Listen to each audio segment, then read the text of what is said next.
Hey guys, welcome back to the channel, and today we're going to take a look at Futaba's flagship transmitter, which is the Futaba 32MZ, and it's right here in the box next to me. So this video is going to be about unboxing it and giving you my initial unbiased review of what I think of this transmitter, and then next time round we'll take a deeper dive into the software, and then perhaps after that we'll take a look at compatibility with different models, so on and so forth. So this is part of a build series. This is video number 1 in the build series, and if you hadn't checked out my other Futaba videos, make sure you do using the link in the description below. So just before we unbox this, I've got a couple of points to cover off. First up, massive thanks to my friend Barry, who only just bought this transmitter the other day and has brought it straight round to me so I can do a bunch of videos on it for you guys. So cheers Barry, that's really appreciated. I'm sure everybody else appreciates that as well. Secondly, as I just mentioned, this is just my opinion of the transmitter. Okay, like my other Futaba videos I've done, they weren't sponsored by Futaba, they're just purely my opinion. So it's an unbiased opinion. There's stuff I'm gonna like and love, and there's stuff I'm not gonna like. And I'm gonna point that out to you. And hopefully Futaba will be listening to this at some point and might actually do something about it, because I am, as you know, those of you that follow me, a Futaba fanboy. I'm Futaba through and through, and that's because that's what I used to use 100 years ago when I first started flying. I had the Futaba 9Z, which was a really good transmitter and was the flagship transmitter at that time. Now I do review lots of other different transmitters, so I may change at some point if I see something else, but right now I'm all about Futaba. And then finally, we are going to get onto it. If anybody from Futaba or anybody who represents Futaba wants to come on this video with me, we do a joint video together and give some feedback to some of the comments I've said, or some of the hundreds of comments I get in the descriptions of these videos, then please just reach out. My details are on YouTube, my details are on Facebook, matt.tacker@gmail.com. Reach out, let's have a chat, let's make it happen. So I'm sure people will be keen to hear your thoughts. Okay, enough said, let's get on with it. So it's a big box because it comes with a case, which is unlike the other transmitters.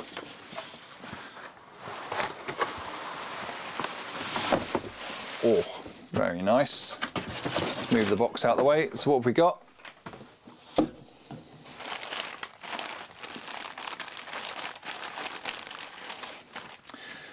We've got a manual, which is their short manual. So this is more like a quick start guide, just covering small bits. They've actually moved all their manuals now to their website. So if you search for Futaba and the name of your transmitter, you can go and download the PDF version of the manual. And that's because it makes it much easier to keep that manual up to date for any corrections rather than republishing another manual. So we'll take a look at that next time round. This is what we're gonna get onto, is the actual case. So I like this. I must admit, I like the fact it comes with a case.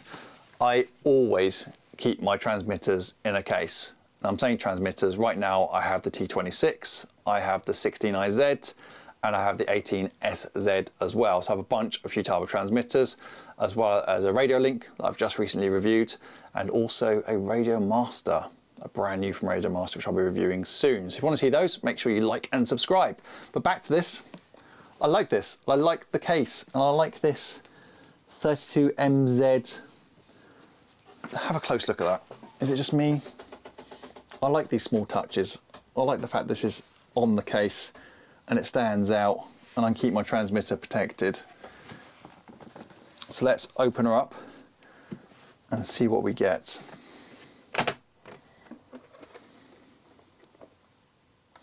Now, we get a neck strap. Again, I like that. I like having a neck strap. I always wear a neck strap. You've seen that. There's a cleaning cloth in here, which I think comes with the transmitter. We have a box, which I presume is the charger. Let's see how they've done this. With the 26 that I've just reviewed, they just give you a USB wire to charge from. So it's interesting to see with the 32, you get the wire, like you do the 26, but you also get a plug. Now, the 32 is the flagship, but they have recently released a 32MZ WC, and the WC stands for World Championship Edition. And Futaba tend to do this. They tend to release a version of the transmitter. They did it with the T16IZ. And then I think about a year later, correct me if I'm wrong, they released the T16IZ Super with more functionality on it. Now it's kind of similar with their flagship. They've released the, can I get my numbers right, T32MZ, which is this. And I believe within the last 9 months or so, they released the T32MZ World Championship Edition, which has a few enhancements on top of this transmitter. Then I suspect probably within 3, 4, 5 years, or however long the product cycle is, they'll release a new 32. So we've got the T32MZ. I will try and find a comparison between the MZ and the MZ World Championship Edition and throw that link in the descriptions below. So please make sure you check out my descriptions. I go to quite a bit of effort to actually put in some extra information for you guys, especially if I miss something off on the video content, I normally pop it in there for you. So back to the charger. We have a charger. Now that's just simply a USB adapter. It's just a mains to USB adapter. Now I guess one of the reasons why they might have dropped these in other transmitters is because it's a pain for all the different plug types that we have around the world. But it's nice to see it included in here. And let's see, it looks like there is another plug adapter in here. Oh, nice, nice Futaba. I like that. Now I kind of ranted about this in the T26 SZ video. Now I'm kind of hoping that they still do this in the World Championship Edition and they haven't dropped this, because these are basically plug adapters which you can slide onto this module here, pop that out, and then should have a plug for your region. So US, European and UK. So that's a nice touch. Let's pop that to one side. Okay, I am getting there, I'm getting there. Oh, what's this? Oh, this looks interesting. It's like a stylus. So it's a touch screen on this transmitter. It's got a Futaba written on it. You can just about see that on the camera. And it looks like some sort of stylus. Oh, I'm gonna have to just take a moment and take this apart. Ah, nice.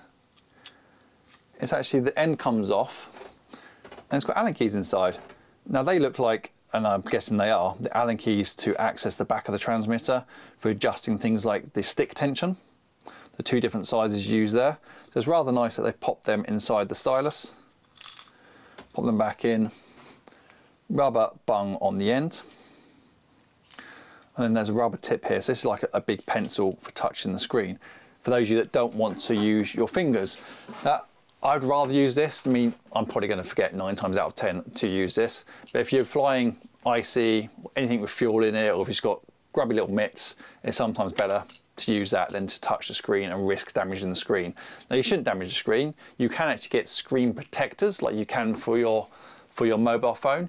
You can get screen protectors for a number of different transmitters now, so look out for those. If I find some on Amazon, I'll pop the link down below for you. So I recommend any expensive transmitter, you should do that. We should talk about the cost as well. Before we do that, you get the Futaba switch. Now I'm pretty sure you also get a receiver with this set. Now this one didn't come, this particular deal didn't come with a receiver, but you get the big old kind of chunky switch, which will be good for some people. And I tend not to use these. I use switches from AR or from Powerbox, depending on what I'm doing. So we'll pop that back inside and let's get on to the transmitter. I'm delaying it, I'm not delaying it on purpose. We haven't talked about price.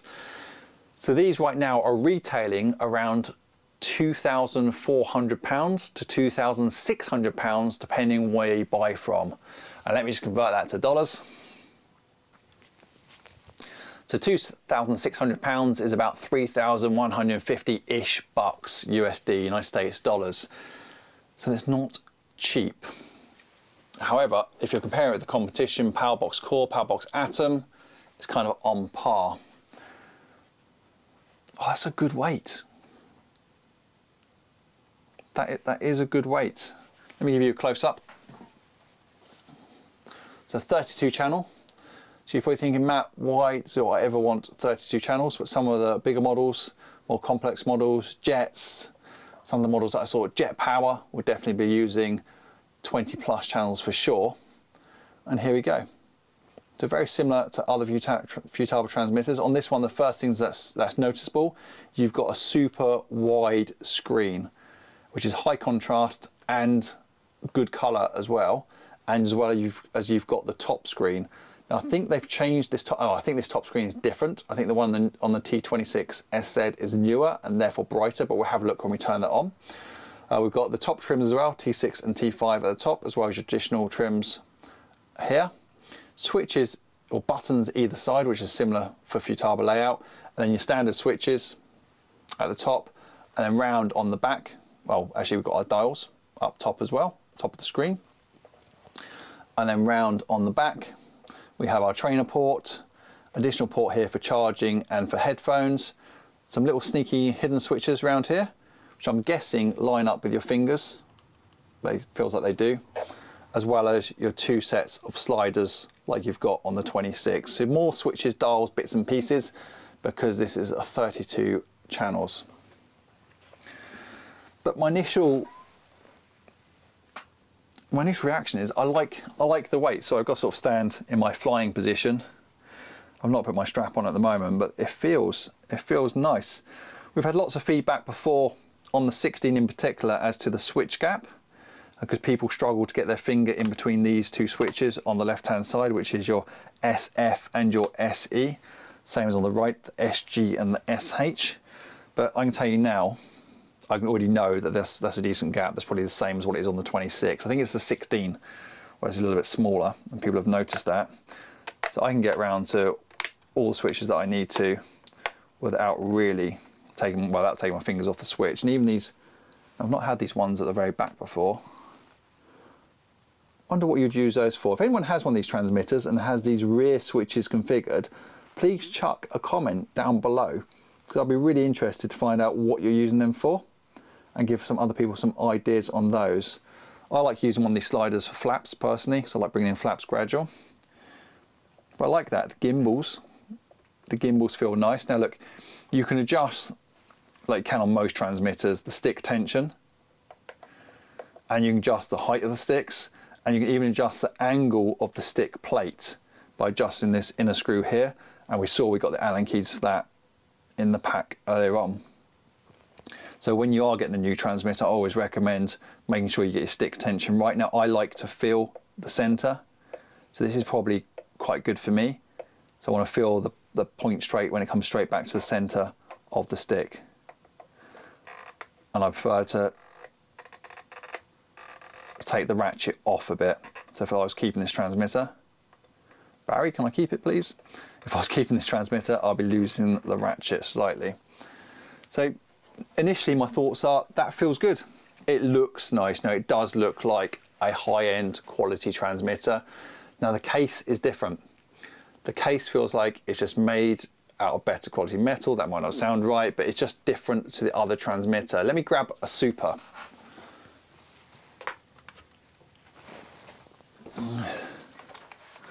Being super careful not to drop either of these transmitters.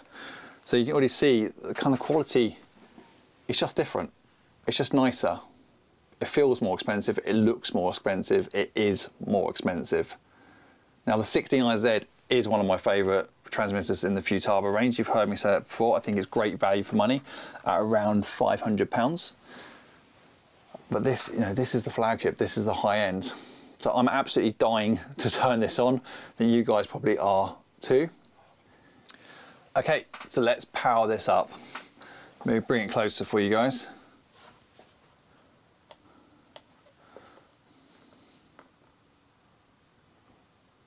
So the first thing you will notice is it is slightly slow to start up, but not ridiculous. I think that's quicker than some of the Powerbox transmitters that I've looked at. I don't know, I didn't actually check that. I have to look back at the video. That's probably about 10 seconds or so. Now, I think the reason for that is because it's booting up an operating system, and then the Futaba software is within that operating system. I think it's running a version of Windows. I'll check that for you very shortly. But let's just have another look at the screen. I love that. I love the fact it's high quality and it's in color. I mean, it's a better screen, or is using more colors than I believe than what's on the T26. And I will do a separate comparison video, guys. I'll compare all the Futaba transmitters that I have with me, which is the 16, the 18, the 26, and of course this one. So you can see the different screens, but look how the size of it. But it does look different. So the software on here is different to what's on the other transmitters, but it does look familiar. Let's get this on the bench so we can have a better look. Okay, so that's probably the best angle I can get in the workshop here. But hopefully you can see that. Now, one thing that I've just noticed instantly on this is this screen is definitely duller than the T26. Now the T32, or this iteration of the T32MZ, is an older transmitter by the T26, because the T26 is the latest transmitter that Futaba have just released. And let me get one quickly to show you the difference. So just very quickly, you can see, I can get this side by side. You can see this top screens there are very much different. Now I'm not sure if I can adjust the brightness or anything on the other one. Or some of you might be thinking, well, I don't really care because I never ever look down on my transmitter. I mean, to tell you the truth, I don't ever look down on my transmitter when I'm flying. Always keep my eyes on the models, but it's just an observation. Now I don't dislike the screen on the T32. Although you can see the screen different size there as well, the bottom screen. Quite a massive bit difference. But let's get back to the T32 and not get distracted by the other transmitters. We'll do that in another video. Okay, back to the 32 and let's have a look around the screen. I should probably use this pointer that comes supplied. So we have our two timers, as per normal on Futaba, a smaller system menu button and a smaller linkage menu button. We have our voltage for our receiver externally here. We have an extra trim, which I presume is T5. No, that's T5. So T5's up here. That's T3 and that's T4.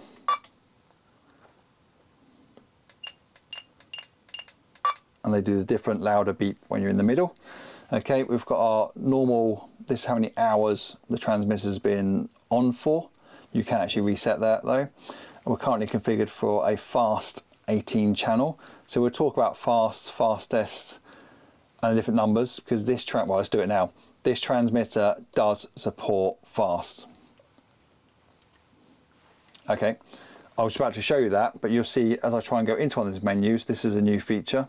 Press home and unlock to unlock the menu, so you can't accidentally press anything on this screen without pressing the two buttons together, then it unlocks the screen. So let's have a quick look in system. The very first thing you're going to notice is that looks completely different. So if any of you are already Futaba users and you use any other transmitters except the 32MZ or the 32MZWC, this is different software than what the others use. And you can see that now because we've got icons, we've got thumbnails showing you which of the sections are.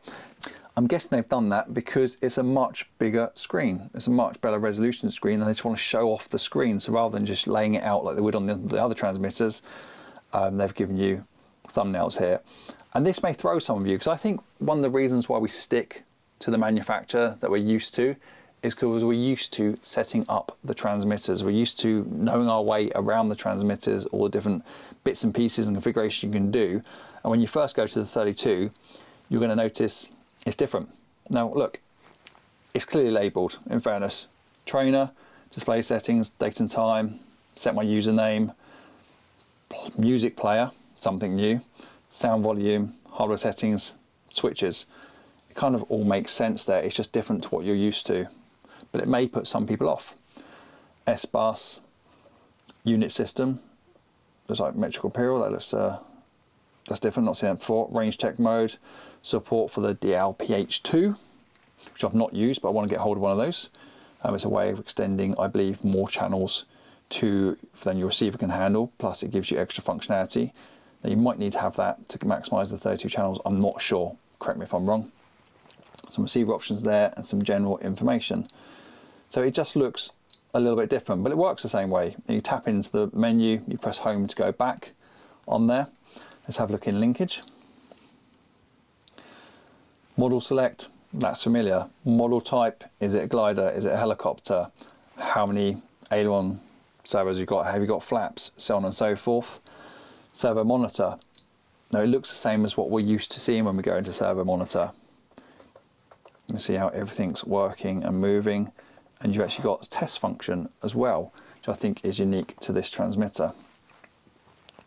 System type, and here fast 7, TFHSS, fast multi, fast test 12, fast test 18, and fastest 26 as well.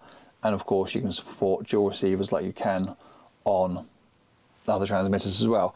But you know, one of the observations we made when we reviewed the T26 is that they've dropped support for fast, and that's really because of an issue within EU, and I promised you I'll do a follow-up video on the T26 talking about that and why Futaba had to drop it. And actually they have actually got a statement on their website about it as well. So let's do that in a separate video. Let's not get distracted in this initial look of the 32MZ. Come out of here. So observation for you really is what I'm saying is it just looks different and it feels different, but not too different. I think most of us would be okay going from one to the other. Now I'm personally, and I promised I'll be honest, I'm personally not initially a fan of these big icons. But I think that's just me accepting change and accepting that it is different. I'm pretty sure I would get used to it. Snap roll, gyro configuration. So this supports configuring gyros directly from the transmitter, like the 16IZ does, like the 26 does as well, but the 18 doesn't. Multi-engine support, more gyro settings here, and then back to the other menu. So I think, you know, initial observations, we're not going to do a deep dive this time around. We're going to save that for another video, but just letting you know, the software definitely looks different. That's something that I think we should point out, and again, I'm not trying to do a deep dive, is you can set the picture of your model on here. Now, unfortunately, this transmitter doesn't have a camera on the back of it. Now they drop support for the camera. Now the T18MZ does have a camera. That's an older transmitter and it does have a camera. It's a bit interesting, Futaba, as to why you dropped the camera support on the back. But let me go back out of that menu. So if we go back into, I think it was on linkage, you can see there's picture functionality here. So in a later video, I will cover how you can get pictures into this. And I think they support JPEG as well as BMP24. So we'll have a look at that and how it would create a thumbnail for you. And you can also upload your own sounds as well, because on the 26 and on the 16 you can't. You have to use the preset voices that are on the transmitter. So you can have a switch, when you flick it, it says flaps down, flaps up, etc. On this one, I believe you can only upload your own files, your own sound files. And this is probably where you do that and you configure them. So we'll have a look at how to do that. I very much suspect you have to copy them to the right folder on the SD card. Then once in the right folder, in the right format, you can probably just assign them in here. But we'll do that on the deeper dive, or maybe a separate video just on setting up extra bits like this. But it's worth noting you can do that. So a lot of people have commented on that on my videos on the 16 and on the 26 that I'd like to see that. Well, this currently is your answer. Yes, it's a £2,500 option or a $3,150 option, but it does give you extra functionality in that. So quick flick through a couple other menus then before we conclude this one, because it's just a quick unboxing and initial opinion. Sub trims, all looks very familiar there. Where we can set sub trims, select the channel. You can see the channel mapping here currently, which is done by functions. So we can go in, we can select one of those, and we can adjust our trims.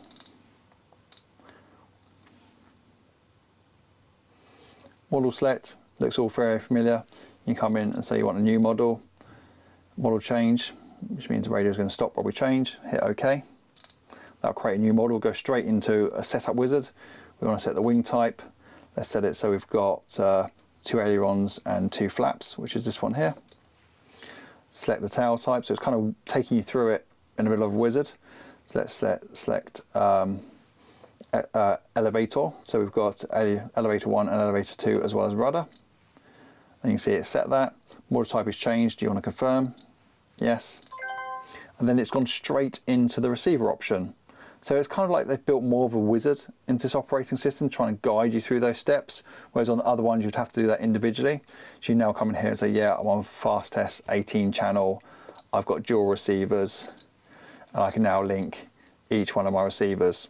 And there you go, that's something else new as well. They've included a graphic of a receiver in there as well. Nice little touch. Set voltage, go ahead and hit link. That's a familiar sound. Obviously you've now turned that receiver on and it would automatically link. And then you would do the same for your secondary, go through the same wizard, turn the other one off and it would link. So like I say, it looks familiar if you're used to those bits and pieces. Let's come out of that screen. I don't think I can now. Okay, and then we're back to the beginning. Okay, so let's conclude. Like I said, it's just a very quick unboxing, initial opinions, initial thoughts. I obviously need to dive deeper into the transmitter. I need to have a look through the manual and look at the functionality that this one offers you over the T26 as an example, or over other transmitters. But I mean, my initial thoughts are, I kind of like it, to be honest with you, and I'm kind of annoyed that I like it because I really don't want to buy another transmitter right now. I have too many right at this moment. There's loads in the workshop scattered everywhere. I can see 5 from here. That's just where I've been reviewing them. I like it. I like the quality of it. I like the weight of it. I like the feel of it. Now, I am going to take this flying at some point. Barry's allowed me to do that, so that'd be great to actually go and fly with it. That's really going to be down to, I guess, how the transmitter feels while you're flying, how the weight and stuff, which I'm probably doing from a workshop anyway. But we will take it down the field. I'll adjust all the stick lengths, adjust the tensions to how I want them, get a model set up on here, then go and fly with it. But guys, you know, if there's something particular that you want to know about this transmitter, please just pop a question in the comments down below. I do my best to answer every single comment that I get, except the abusive ones, which I do get from time to time, so thanks for those.